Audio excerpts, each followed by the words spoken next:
ಪತ್ತಲು ಮಾಡ್ತಾ ಇರೋದು ನಾವು.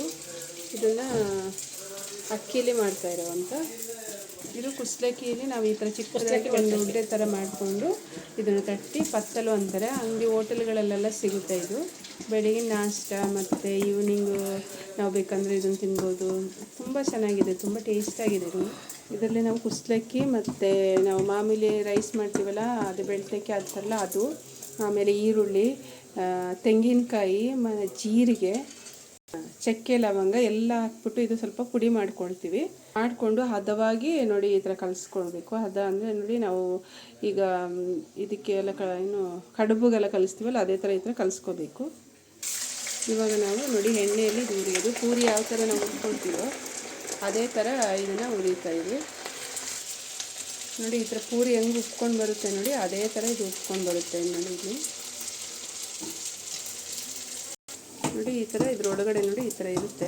ತುಂಬ ಟೇಸ್ಟ್ ಅಂದರೆ ಇದು ತಿನ್ನಲಿಕ್ಕೆ ತುಂಬ ಚೆನ್ನಾಗಿದೆ. ಚಿಕನ್ ಸಾರು ಮತ್ತು ವೆಜ್ ಮತ್ತು ಇದರಲ್ಲಿ ವೆಜ್ಜಲ್ಲೂ ತಿನ್ಬೋದು, ಇದು ಎಲ್ಲದರಲ್ಲೂ ತಿನ್ಬೋದು. ತುಂಬ ಟೇಸ್ಟಾಗಿದೆ ನೋಡಿ. ಇವಾಗ ಪೂರಿ ಉಟ್ಕೊಂಡು ಬಂದಿದೆ. ಅಂದರೆ ಇದು ಎರಡೆರಡು ಹಾಕಬಾರ್ದು, ಒಂದೊಂದೇ ಹಾಕಿ ನಾವು ತಗೋಬೇಕು. ಯಾವ ಥರ ಪೂರಿ ಮಾಡ್ತೀವೋ ಅದೇ ಥರನೇ ಇದೇ ಥರ ಮಾಡಬೇಕು. ನಾವು ಚಿಕನ್ನು ಮಾಡಿದ್ದೀವಿ,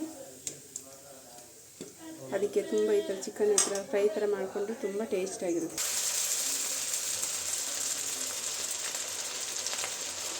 ಇದು ಉಲ್ಟಾ ಹಾಕಬೇಕು, ತಿರುಗಿಸಿ ಹಾಕಬೇಕು. ಇವಾಗ ಅದು ಮೇಲಕ್ಕೆ ಬರುತ್ತೆ. ಕೆಳಗಡೆಗೆ ಇರುತ್ತೆ ಅದು ಫಸ್ಟ್ ಹಾಕುವಾಗ. ಆಮೇಲೆ ನೋಡಿ ಈ ಥರ ಮೇಲ್ಗಡೆ ಉಪ್ಕೊಂಡು ಬಂದುಬಿಡುತ್ತೆ. ಉಪ್ಕೊಂಡು ಬಂದು ಫುಲ್ ಉಪ್ಕೊಳ್ಳುತ್ತೆ, ಸ್ವಲ್ಪ ಅಂತ ಉಪ್ಕೊಳ್ಳಲ್ಲ ನೋಡಿ. ಫುಲ್ ಇದು ಉಪ್ಕೊಂಡಿರೋದು ಇದು ಈ ಥರ.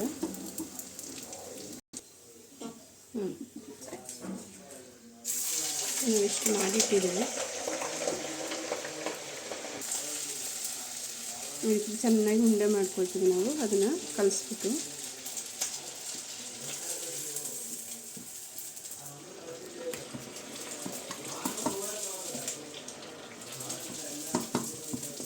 ಪೂರಿ ಮಾಡೋಷ್ಟ ಅಲ್ಲ, ಅದಕ್ಕಿಂತ ಇನ್ನು ಚಿಕ್ಕದಾರು ತಗೋಬೋದು. ಅಷ್ಟೇ ಅಗಲನೇ ಬರುತ್ತೆ. ಇದನ್ನು ಕೈಲಿ ಅಂದರೆ ಇದರಲ್ಲಿ ಬೇರೆ ಲಟ್ಟಿಗೆಲ್ಲ ಮಾಡೋಕ್ಕಾಗಲ್ಲ, ಇದು ಕೈಲೇ ಈ ಥರ ಮಾಡ್ಕೋಬೇಕು.